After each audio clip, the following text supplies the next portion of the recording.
gentlemen, wherever you are listening from, thank you for joining another episode of TJacks Unpacks. And today I am once again lucky enough to welcome another, powerful, strong female voice to the stage. So Janae, welcome. How are you doing today? I'm good. Thanks for having me back. I always love our chat, especially when it comes to all the crazy things that are happening in the world. So thanks. There's definitely, never a shortage of things to talk about. And I know we were discussing this a little bit beforehand, but it feels like we're back in that news bubble. What was it? Night Hall? Was that what it was called? Yes, Night Hall. We are both guys graduates of the Philip Merrill College of Journalism, University of Maryland. I loved it there. I really did. Really core memories. So enough about our reminiscing. The 5 stories, guys, we are going to discuss today. We're going to discuss a little bit about the housing market. We had Vice President Vance make some interesting remarks about the housing crisis. We're going to talk about the new greenlit Texas congressional map. We're going to discuss also the Oklahoma University instructor who has been placed on leave after a student's essay. Have a lot to say about that for sure. And then our last 2 stories of the day, guys, we're going to talk about a Democratic former speechwriter for Obama blaming social media for perceptions of what is happening in Gaza. And then we're going to finish with a fun little activity that I actually came across with social media about what society do we all want to live in. So first story we're going to jump into is the housing crisis. We know this impacts many of us, and luckily, no worries, JD Vance knows who the root cause of this all is. So let's hear him out. If you look at every affordability crisis that's confronting the American people today, it is traceable directly to a problem caused by Joe Biden and congressional Democrats. Why did homes get so unaffordable? Because we had 20 million illegal aliens in this country taking homes that ought by right to go to American citizens. All right, Janae, so you hear our vice president there clearly blame the immigrants. They are the whole issue here, and a little sprinkling of Biden, of course. What are your thoughts about that? Man, this man continues to just piss me off. I think what's so frustrating is that I think for conservatives, they're constantly looking for a scapegoat for the problems that they're not solving. And unfortunately, it's always immigrants. And it's exhausting because what we do know is that the housing market is largely being impacted by large corporations buying up homes, creating a larger rental market so that, homes are not affordable. There's not enough homes for people to buy. And then the homes that do exist, you have to rent.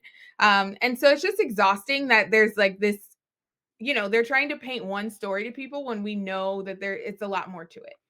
And also, like, I always get confused about which route are we going down? Are they sending us their worst who are lazy and aren't going to be able to generate the capital and wealth to buy homes? Or are these people just outworking us lazy Americans? And that's why they're buying up all the homes. So we know the reality is companies like BlackRock, they're just buying everything because, guys, as the wealth goes to the top, people have endless money. And if you can buy more things and buy more property, it increases your wealth. It is obviously not the poorest among us that are causing the problem with that. That makes zero sense because they do not have the capital to buy the homes. Janae, were you going to say something? Well, I was just going to say, and Republicans know this, but what they know is that it works for them and ignites their base when they are able to find someone to blame for the problems that they're having. You can't afford a home. It's because of these people who Biden let in illegally. And so for them, it's a lot easier to sell that story than to say, hey, our buddies that we are chum with, that we create laws and policies that benefit for them, they're actually part of a huge reason why you can't afford a house. But that doesn't benefit them financially. It doesn't benefit them at the polls. And so that's why they don't tell that story. And also, is your immigration plan a failure right now, or is it succeeding? Because you're a year in if it's just the immigrants, aren't you deporting a bunch of them? Why aren't the house like it does? None of it logically ever tracks because they don't have any actual solutions. They want the richest to get richer. So by creating this system where they can continue to buy up everything, and you're basically like, you can get maybe a 50-year mortgage. Congratulations. You will be a slave to that property until you literally die or past when you die.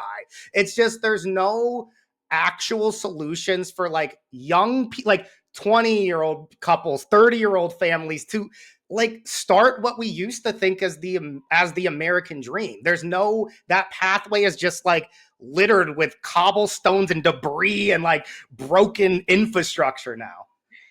Yeah, it's crazy too. And I think, like I'm a homeowner. My husband and I, we bought our home in 2019. And I fully recognize that we bought our house before things got even crazier in the housing market. And now when I look at like what's available, one, I think there's a few like factors that are influencing the housing market. Obviously, we've already talked about large corporations. I think in some of the research that I've done too, is that there's not enough houses being built. Everywhere we go, there are new apartment buildings being built. I know you just talked about how we went to Maryland. Like when you drive through College Park now, it is like insanely different, but it's like that everywhere. Like I think also developers are opting for like whatever is going to make them the most money. So rental properties that they can continue to increase prices down, townhomes where they can fit way more in the amount of land. And a lot of like because I live in one of the kind of apartment complexes. If you run out of tenants, you can convert it to office space. So like you can do a lot with these big type of buildings and you own everything. So the people living there aren't generating you're just paying someone else and lining their pocketbooks. You're not paying down a mortgage to actually generate any wealth for yourself and your family. Yeah. Yeah. I want to like to your point before about like our immigrants like taking our jobs and our homes, or are they abusing the system? And I think that's where like again it comes down to like they're just looking for someone who people who maybe aren't as educated or aren't going to do the research. They're looking for a scapegoat for them to blame, someone for them to say like, oh, it's not because our congressional members aren't actually working together to create laws and policies that'll benefit us. It's because of these people. And that's an easier thing for people to understand and blame. Yes, 100%. I agree. And I mentioned this in a previous episode, but one of the most frustrating things right now is sitting here. I'm not the biggest fan of Kamala Harris. I think she's more centrist than I would like to see as a progressive, but she did have policies to address the home. Now, would they have happened in democratic fashion? Probably not, because that has been the history of my lived experience with the Democratic Party. But at least she had a clear plan of building more homes, which inventory is a huge problem, like you said. Ton of apartments, rental properties, the like townhome kind of style rental community spaces are taking over. And there's not really single family homes, or a lot of times when they're the very expensive. They're not like starter homes. They're like uber expensive for people who already have money to then go and live there. And she also, Kamala Harris, wanted to do the first time homeowner, like 25, whatever it was. It was a certain amount. I don't have it off the top of my head, but it's just frustrating to see like the Trump administration having no plan. They had no plan for childcare either, other than have grandparent do it, not understanding that most grandparents, unfortunately, are still working because they're not paid enough. Like, there's no real solutions coming from this administration other than let's try to deport every brown and black person we can out of the country.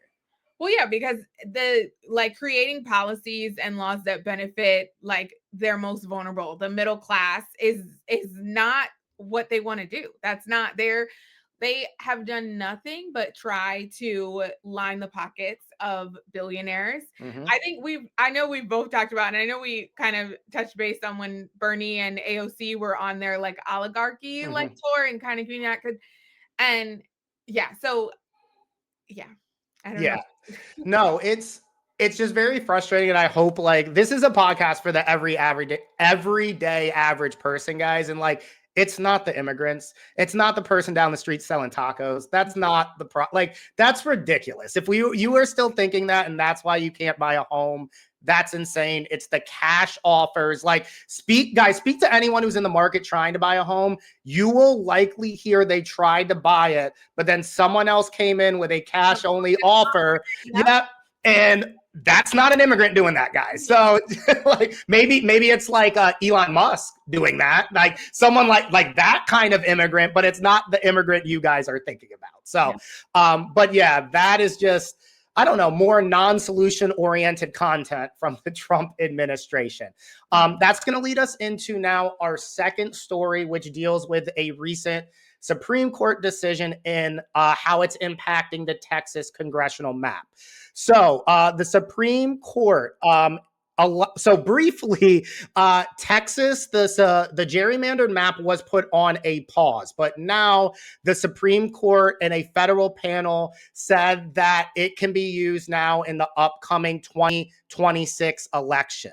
So the majority said the lower court acted too close to an election, while the dissent warned that the ruling leaves millions of Texans in these districts believed to be racially gerrymandered. So basically here, the evidence is, guys, like a little critical thinking here. These were gerrymandered maps because what you want is you want to pack certain Democratic districts with black leaning voters, because black voters tend to vote Democratic. So you can get all of that voting into just one or a few congressional districts. So that makes a bunch of the districts around it lean red. So this is favoring Republicans. And like I said, they reinstated the map that had initially been turned down. So it was a win. Now it's not. And it looks like it is going to be law in 2026. And kind of a last layer to this, in the wake of this decision in Texas, lawmakers in other states like Indiana are also redrawing their own congressional maps in a redistricting effort. We also have what's happening in California, which they had their map passed. I'm not going to get into too much about that yet before I throw it to Janae. So Janae, what are your feelings right now? Not just, I guess, with Texas, but what's going on as a whole with all of this gerrymandering going on from state to state? Yeah, I mean, I think this is a win for Republicans and a loss for democracy. Like, it is to know that you have your elected officials making decisions that will impact how your voice is registered, how it's valued, and the fact that it's being done based on race, let's be real, is exhausting, knowing that it feels like we are heading even further back in time. And so I think when I see this, it feels like trickery too. It feels like, oh, like, what can we do to make sure that the people who vote against us, their voice has less weight, that it doesn't matter. And that, again, disproportionately affects Black and brown people intentionally. Right. And it's frustrating that, like, why can't you just win based on your ideas? Yeah. Why can't your ideas be better? And that's why you win over voters, rather than you needing to consistently redraw maps in order to silence voters who are against you and lessen their representation and uplift other kinds of voters. Have better ideas, and that's how you can win over voters. Now, in terms of like the California thing, because they'll be like, what about Democrats doing it? Okay, both parties do it. Republicans have done it historically way more, and it has been done often exclusively about race. Yep. So that is the inherent difference that we're dealing with here. It is not equal at all in the situation. Sorry, I thought you wanted to jump in and say something. No. I was going to say, I mean, Tim, that would require, conservatives to actually listen to their constituents and instead of listening to the people who line their pockets and make sure that they get elected. And because that would require them to actually have a moral compass, they're not going to do that. And I think, and I think that's the biggest problem. And once again, you see it with both parties, but the Republicans with this do it far worse, far more egregious. Now, in terms of what California, guys, is doing right now, you're going to be like, wait, what's happening there? I am pro that, because I want to make this very clear. There's nuance right now. The Republicans fired the first bullet with trying to do this stuff with Texas. Are the Democrats supposed to let the illegal stuff happen and then do absolutely nothing to combat it? No, we are at a time period right now where the Democratic base is asking for the Democrats to fight. That's why their approval has been in the toilets too, the like Democratic Party. It's because we are tired of like this illegality just happening everywhere and them being like, oh, we're just gonna like, oh my God. Yeah, Chuck Schumer and Hakeem Jeffries. I'm just gonna not. Oh, we're gonna let Pete Hegseth like bomb people. And no, we're not gonna do anything because we're like people are tired of that. So yes, when Texas is doing stuff like this, and if it's not gonna get shot down because the Republicans are in control of Texas, so why would they not shoot this down? Then you got to fire back with another state that has a lot of voting and do a similar thing. Now, my dream scenario is actually have a federal statute and a law that is applied to every state where this nonsense cannot happen. But not tit for tat. But I mean, I think a big difference in California is that they allowed their voters to vote on this. It's not like that too. Texas and India and other states. In red states is they are just making those decisions. Whereas in California, they took it to the ballot and they asked, like, this is what we want to do. And they voted for it. And I feel like that's the big difference. Thank you. I didn't think about that right now. And that is hugely true. Like, yeah, that went through a democratic process. You may not like it, but tough break. Like that went through correctly by just, once again, guys, what they're doing is they're basically taking cities where a lot of Black people live and diversity lives, and they're trying to draw every single neighborhood that would vote Democratic into one congressional map or just a few, so that every other surrounding district basically leans Republican. That's what they're doing. And it's not what this country was built on. It was built on us having like voices. Now, not me and you, Janae, when it was originally built, not us having voices, but theoretically, right? That's what we're trying to build towards, is a place where like, guys, our vote shouldn't matter. That's why I'm like really pro, what is it called? Ranked choice voting, because it allows you, it's not just a winner take all system.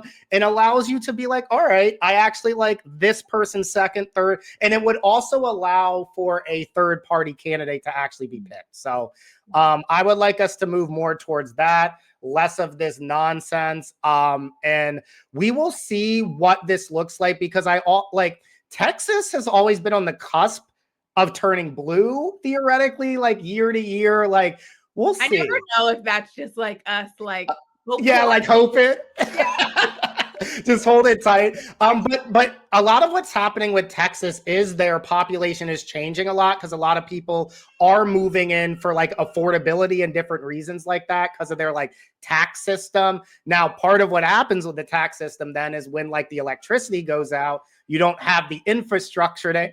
Yeah. So lower taxes, guys, aren't always better. Just saying that. But like, it will be interesting. I think Texas will turn blue at some point in our lifetime. I do think that. Too optimistic? Maybe. For those listeners, we have the fingers very close together. I don't know. I try to be positive when I can. All right, guys. So we're going to move now into our third story. And as an educator coming across this thing absolutely fired me up. And guys, if you have not heard, this is Samantha Fulnecki. This was a student at the University of Oklahoma who submitted an essay and then complained about the grade she received on an essay. And ultimately, this led to a university instructor being placed on leave. So this essay was a psychology essay in which she argued on biblical grounds that belief in more than two genders is demonic. Now, those of you who are viewing right now on YouTube, I'm going to put the essay. So ultimately, guys, she received the score of 0 out of 25 because the instructor said it failed to address the article and relied on personal ideology instead of actual evidence, and contained also some offensive content. The 0 grade, which was only, guys, 3% of the course grade, so let's keep that in context, was later dropped So it will not even affect her final grade. The graduate student instructor who graded the essay had been put on administrative leave while the university is doing a more thorough investigation of the complaint. And basically, guys, this has been all over social media, everywhere. Basically, she has teamed up with Turning Point USA in Oklahoma. They're citing that her religion was the reason she failed. And then other people with what I would like to say more common sense are basically stating this is the assignment. She did not do the assignment. Hence, she received a 0. So, Janae, what is your opinion about this whole saga? Well, I mean, first I want to add context for people who are listening. So I used to work in higher education. I used to work on university campuses. I have taught in academic classrooms and at multiple universities. And so I have assigned assignments to students and would follow the same thing, that if you do not follow the rubric, if you do not follow the assignment, the question that is asked, you're not going to get a grade, and a good grade. And so I think part of it is like there's this like massive course correction, right? From especially in red states or in states where education is being attacked, where it's like, okay, our first response, especially in some of these like more conservative universities or universities in more conservative states, is to be like, okay, this is religious freedom, this is free speech. And it's like, she didn't follow the assignment. She didn't do what she was supposed to do. And so, yeah, like if I were in this instructor or this like TA's position, even if I didn't agree with this person, I have to look at this factually. And if you didn't do the assignment, you're not getting a grade. And yeah. I have a very similar kind of experience. So my first like written essay I had to do in college. Now, it was not nearly as embarrassing as this. And that is another level to this. Guys, once again, if you're watching on YouTube, you had a chance to see it. If not, please go and read it. It is not college level. And I will just leave it at that. I will not go deeper. It is not college level, regardless of what the assignment is. But I actually have a story at Maryland. I don't remember the course because it was freshman year, but I had to submit an essay and I did not cite sources. I did not do the assignment in the correct way I was supposed to, because honestly, I'd never done that before. In high school, I wasn't asked to, so it was a new experience for me. What I didn't do is I didn't turn into a victim. What I did is I went to the writing center and I was like, I got a D-. I have not ever had to do citations before like this. Please help me. And I listened to the feedback and I did better. That is what you're supposed to do. Also, guys, I'm sorry, the Bible is not empirical evidence. I'm sorry if that hurts some of your feelings, but that is not research-based evidence in higher learning institutions. So that is just... unless it is a religion like theology course or something, then you can cite religious texts, but that had nothing to do with what the assignment was. So go ahead.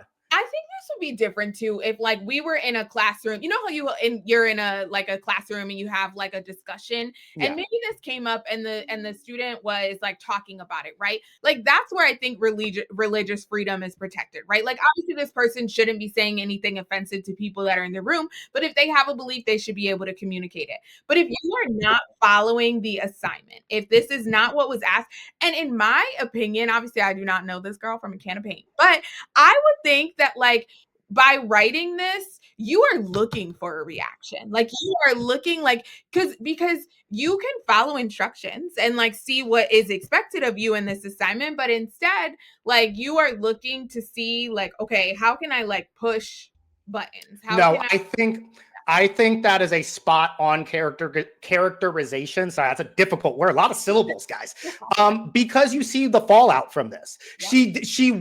She's on every TV show. She's trying to get all this clout. She's everywhere. And I think that's exactly it. This was a little bait out there to see what would happen. And then once she had it, she knew what her game plan would be. And she seems to just be running kind of her moment of fame. Although once again, guys, this would be if I assigned someone to write a 3-paragraph essay about, I don't know, chemotherapy, the benefits of how chemotherapy treatment, and they sent a pizza order to me. It's not the assignment.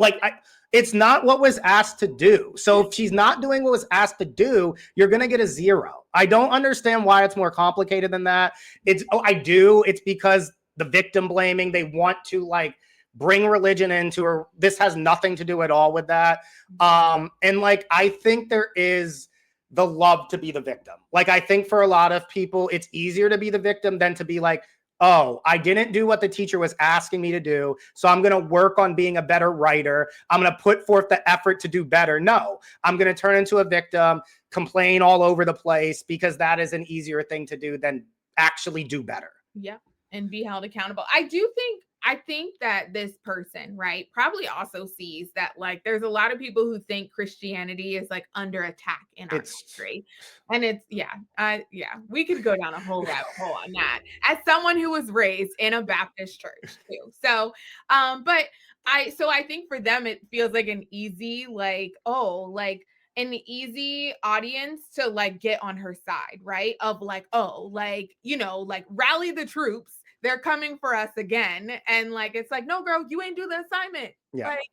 Yep. And like final thoughts before we take a break. Once again, if you don't believe what we're saying, go read the article or go read her writing, look at the rubric, and you tell me what you would have given her. Please explain what you would have graded her if you were the professor.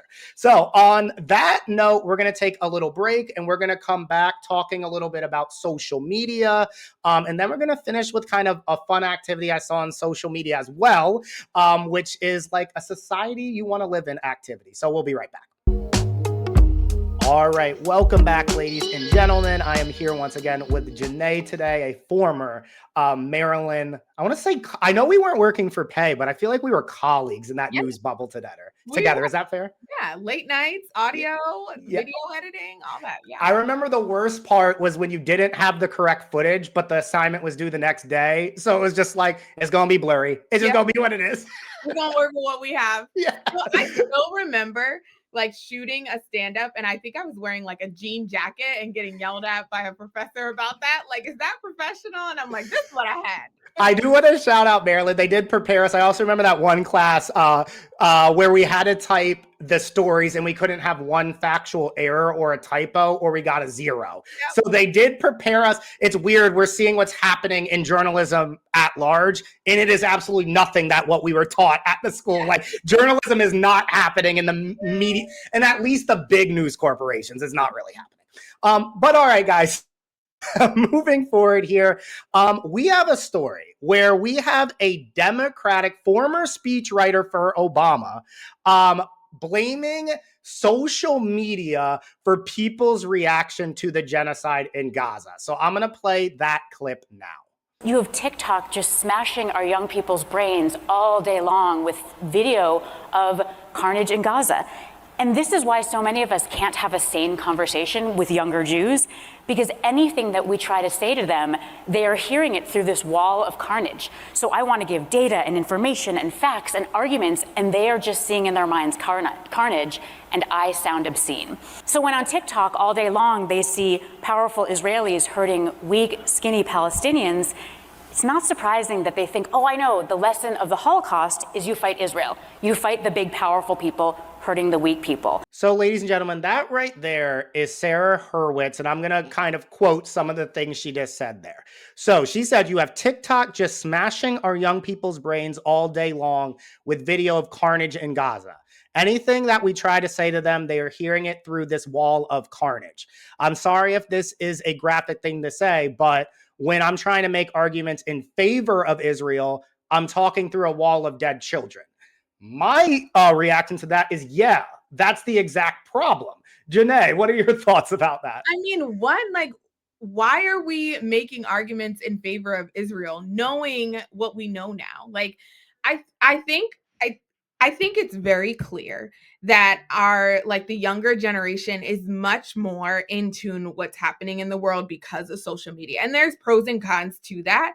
But I think when you talk about like there being a wall of dead children, which yes, very graphic imagery, no duh. There is nothing you can say to justify what's happening in Israel, there's nothing you can say to justify what's happening in Gaza when you have innocent children, families, people being ripped apart, dying, and you're upset because people can't hear beyond that?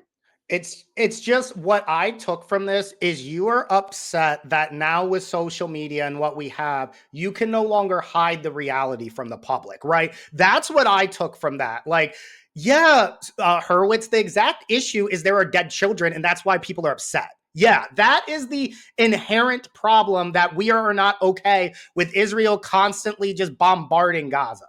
And she seems to think that us seeing that is the issue and not the fact it's actually happening, which is like you said, I think the younger generation is so much more in touch. You also have obviously like APAC and that Israel money and I mean, you even have Epstein ties to Israel. There is a lot of like disgusting stuff there, particularly with I think a lot of our older elected representative or speechwriters or people who have been involved in politics for a while.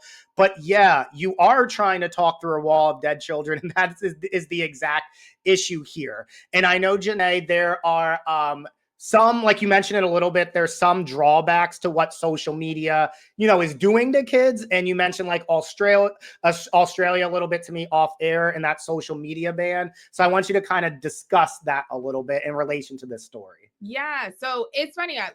I came across the I think it was either a TikTok post, and then I started doing a little more digging about how Australia introduced and passed legislation to have a like social media ban for their youth. 16 and under are no longer allowed to be on everything from TikTok and Twitch and Instagram. And there's hefty penalties for corporations who don't actually follow suit with making the changes to ensure that their youth in Australia are not accessing social media. And as a mom, I have a 5-year-old and a 7-month-old, or almost 5-year-old. And I think about like, obviously it's a ways off, but like how much of social media am I going to want her to be a part of? And I think part of Australia's thought process on this is to kind of help prevent, some of the things, the harm that happens with social media, right? Depression and cyberbullying.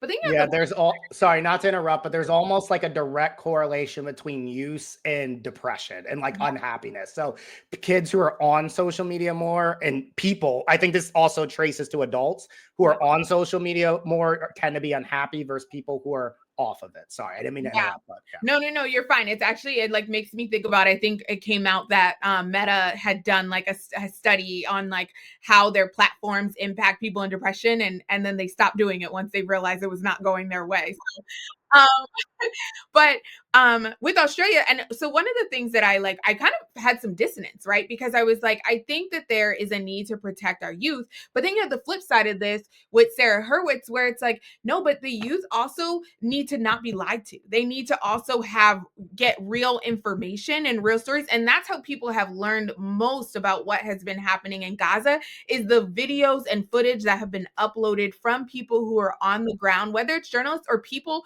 who are actually experiencing the genocide. So yeah. No, I think so. One of the things I was kind of writing here as you were thinking, this sounds weird, but when we're dealing with things, I actually want more graphic imagery. And the reason I say that is it allows people to actually see what's happening.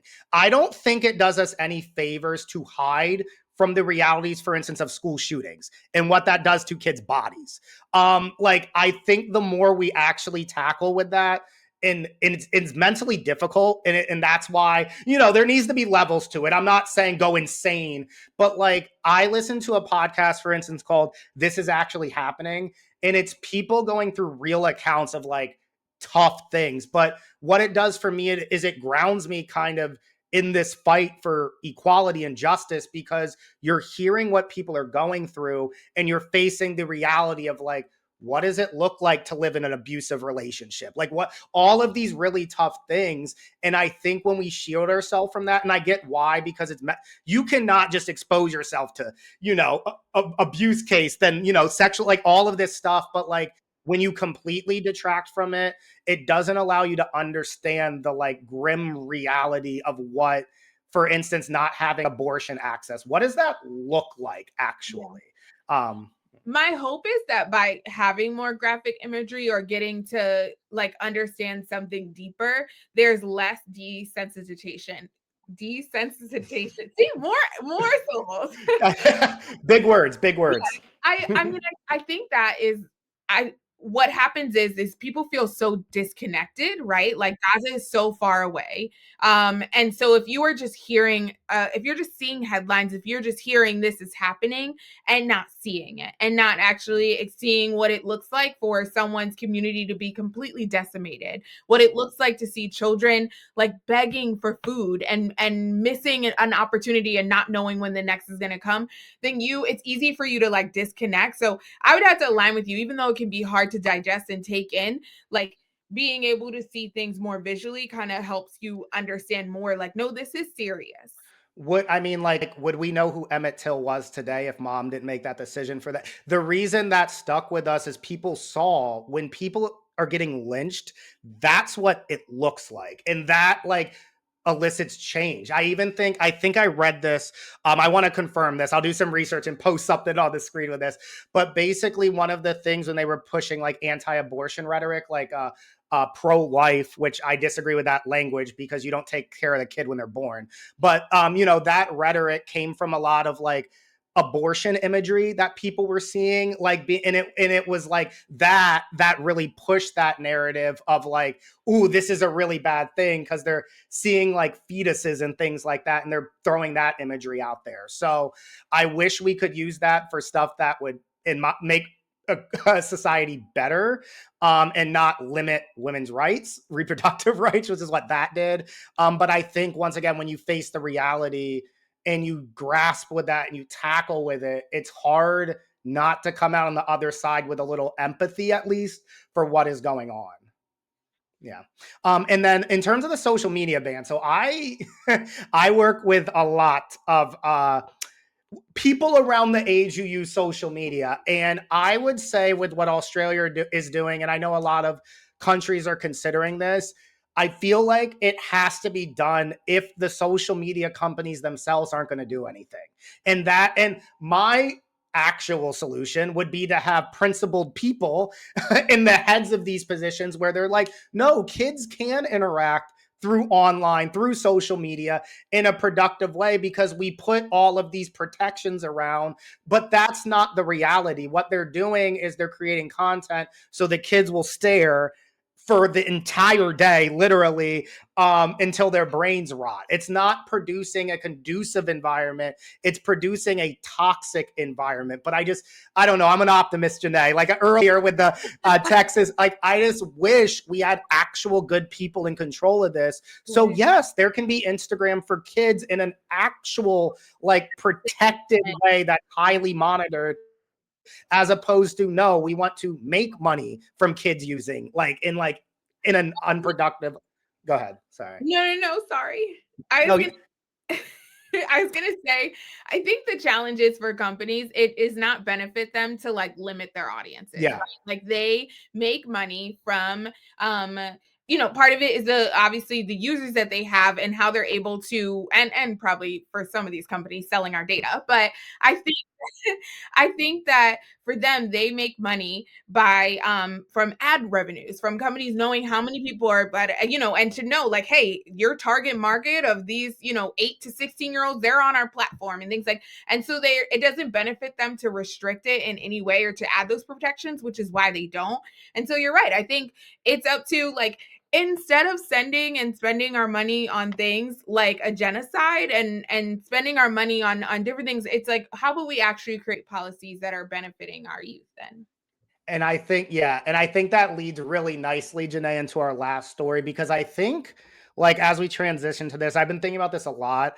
I think we've just like missed the plot or like jumped the shark of like, what do we want out of life? Right. And it seems like right now, what everyone just wants in life is let's make as much money as possible. And that is just like hold the brakes for a second. Is that just the society we want to live in? So I came across this on social media, and I thought this was just very thought-provoking, regardless of what spectrum of the political aisle you are on. And it was about, could you make a truly fair society? So this is what is proposed to us. You are asked to create a society from scratch, but there is only one condition, and this is huge. You do not know what position you are born into the society. So you could be born into the 1%. You could be born into abject poverty. You could be born with a disability. You could be born with a litany of different things you do not know. Poor, you could be male, female. You could be upper, lower class, able body. You do not know. The rules you make for your society are going to affect everyone, including yourself. So one of the first questions they ask is, what will you prioritize? And they give 3 options here. And Janae, I'm interested which of these you would pick. So A is to protect the most vulnerable. B is to reward skill and merit. And C is to maintain strict equality for all. So which one of those, and there's obvious, guys, this is, just a thought exercise. There could be 26 plus letters and you would have to redo the alphabet. But out of those 3 choices, and I hope you guys in the audience are kind of playing along, what would you pick? Yeah. Is it equality or equity? It's equality. Okay. Good. Ooh, I like that. Look at that. I think I wanted to make that distinction because I think we know that like equality for all like specifically ignores some of the disadvantages that people have. It means like giving everyone the same thing as opposed to giving people what they need. Like everyone doesn't need the same thing necessarily. And completely completely ignores where people are born in life, the things that they are. So I think I'm at a point where I feel like I would be protecting our most vulnerable because I think when you're in a country that genuinely cares about like even your most vulnerable or people who have the least, I think you're starting a good foundation for a better society. When you are kind of like whatever happens to them, like that's how you end up with what we got now. So. No, I 100% agree. If you're not like looking out for those people who have lesser than you, like what's your like moral compass? Like, I just don't understand what society you are trying to build if you're not looking out for the elderly, our children, people with disabilities, the poor, the hungry. Like, but it seems like A would be the last choice for where we're at right now in the country. So it's just like, once again, guys, I think it's just a really important thought exercise because once again, you don't know how you're going to be born into this society. So you could be someone who needs that protection. You just don't know.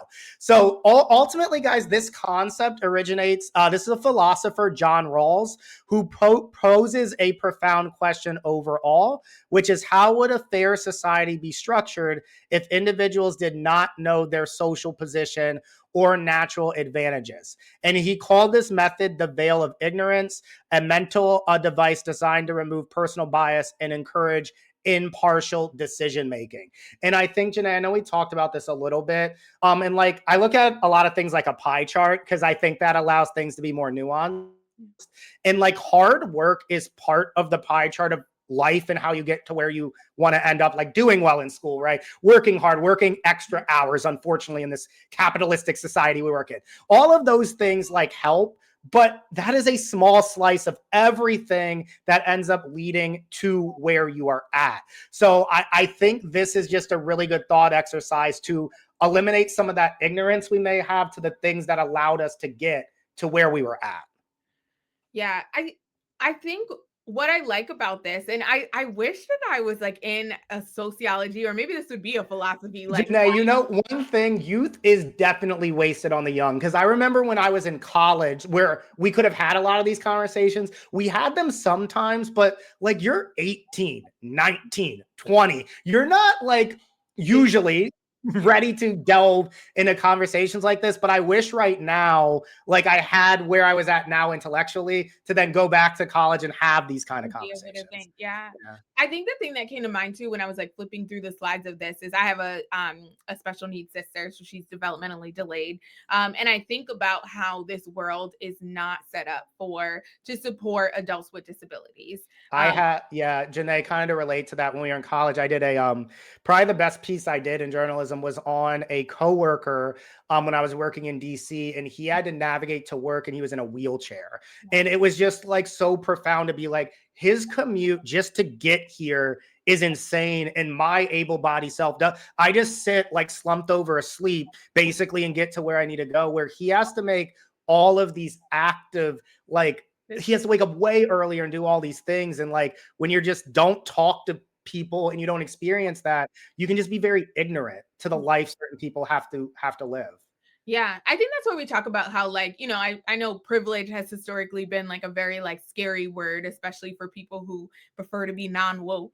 But it really is this idea, right? That like there are certain lived experiences that you will never have to think about because of where you were born, the body that you were born into, your race, like all these different factors. Like there's so many things that I have never had to think about how to navigate the world where there aren't ramps, where there aren't accessible elevators, where I have to factor in like the types of houses I could buy, you know what I mean? And so I think what I like about an exercise like this is that it forces you to like, okay, I could be in any of these situations. So let's create a world where, and at the same time, it's actually like, okay, so you're creating a world like hoping that you will benefit at some point in it, you know? So I guess But I would hope like people, what I hope from this exercise is people think about themselves as the least advantaged, because you don't know where you will be born. So think of yourself as being born the least advantaged and create a society that would be okay for that person to live and thrive and survive.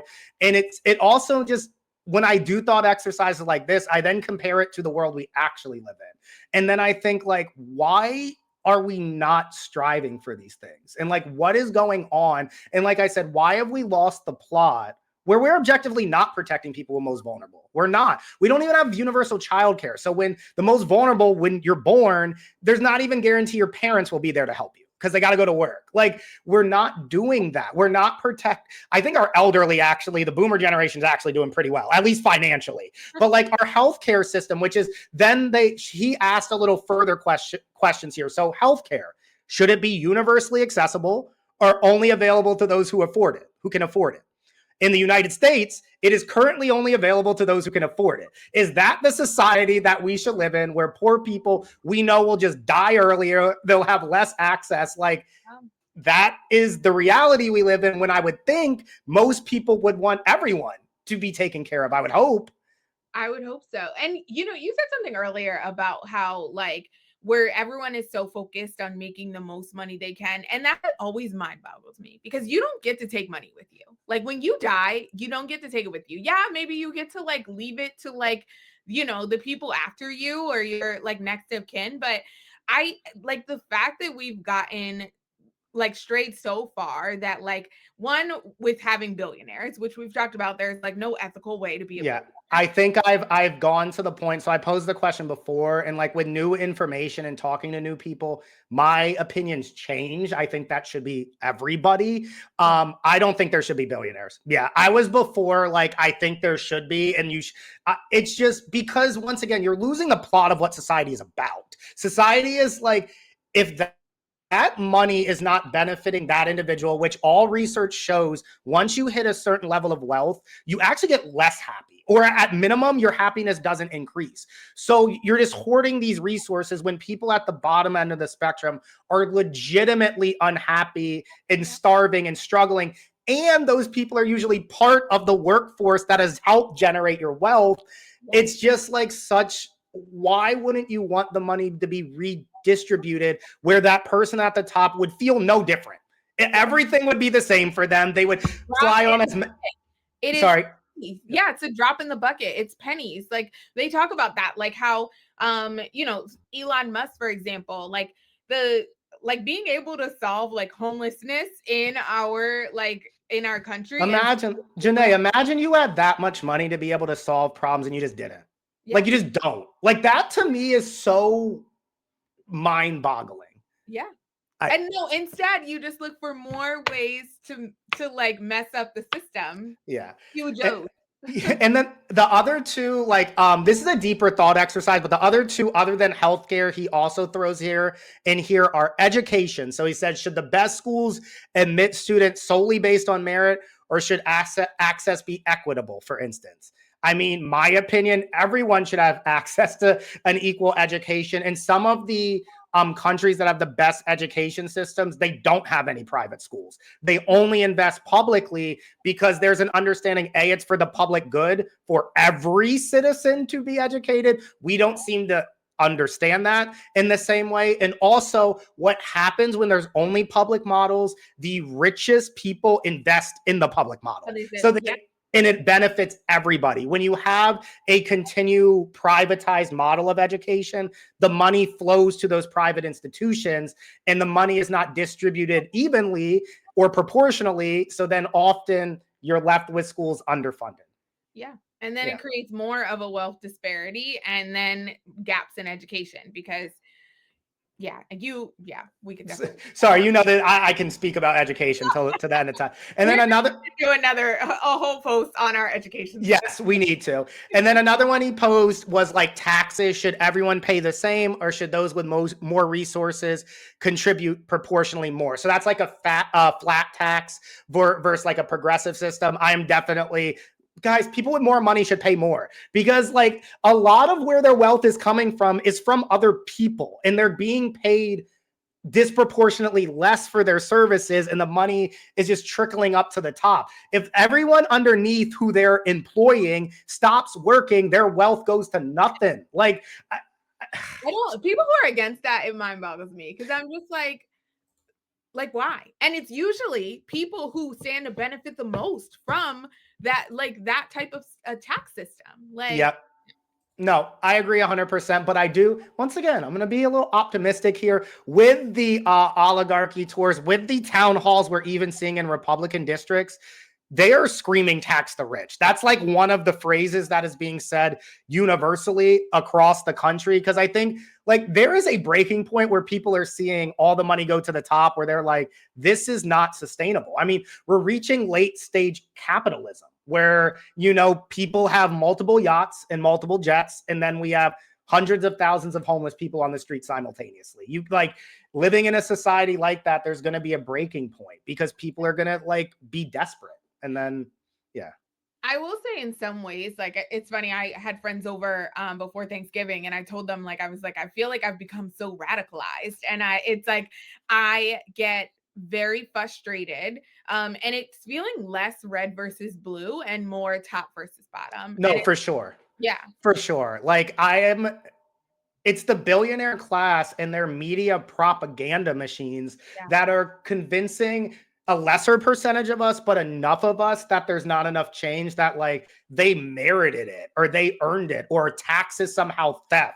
Although when you call the police department when you need it, you don't think it's theft then, or when you're walking on a sidewalk, or if you send your kid to public school or you call the fire department, tax isn't theft then. It's only when you take my money. It's what, you know, whatever. But the end quote here, it's all, I get so frustrated as someone who likes to follow logic when the lack of logic is just so profound.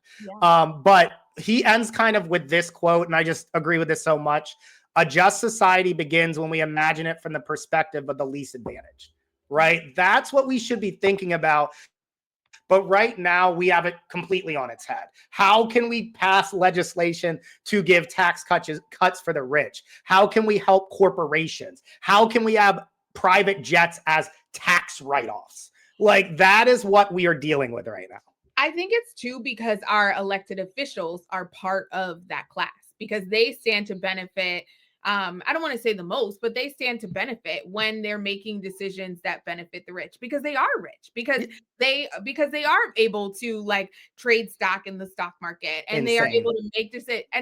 And because of that, they are going to continue to create policies that benefit them because why not? They're like, oh, I can line my pockets even more. One of the things that I did agree with Tim Walz with when he was on the campaign with, or I think it was after they had lost, and he was doing like a retrospective, and he said, "I thought it was a flex that I wasn't one of the richest people in Congress. I think he's literally the poorest, or poorest governor, or whatever it was." And I'm like, yeah, that 100%. That is why if you see what he passed, guys, in Minnesota, it's all common sense stuff because he actually understands what it means to like feed your children and how expensive. Like, he understands because he hasn't gotten the position. And then what happens constantly is we get people elected into office, whether it's governors, whether it's, House, Senate, president, and they just enrich themselves. They just like enter, and they're only making like 100 something, maybe 200 something $1,000 a year, depending. But then they somehow leave and their net worth is like $78 million. So it's like, you clearly weren't just there doing your job and servicing the people. You were servicing your pocketbooks more than your constituents, because there's no way on that salary you should just have millions and millions of dollars after working in office, Marjorie Taylor Greene, for just a few years. That doesn't make any sense to me, but neither here nor there.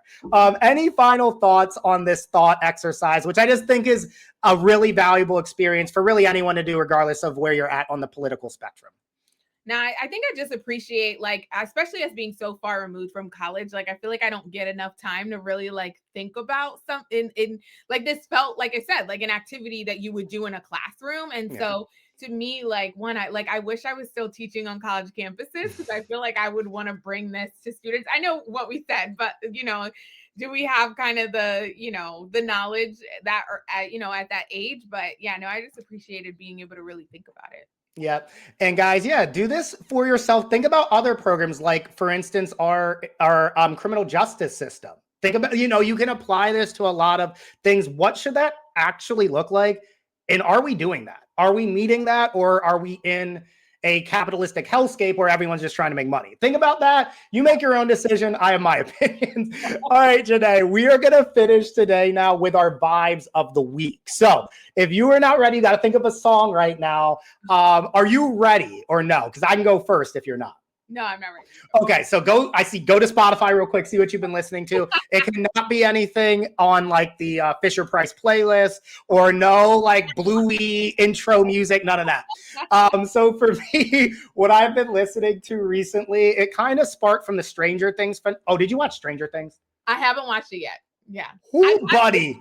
Oh my. Seasons, but not this season. Okay, that episode 4 was chef's kiss amazing. But anyways, Running Up the Hill, that song type thing with Katie. So that made me kind of relate to Maggie Rogers. Different vibe, but like similar vibe. And I've been listening to Fallingwater a lot by Maggie Rogers. I don't know if you've heard that one, but you should throw it on if you have.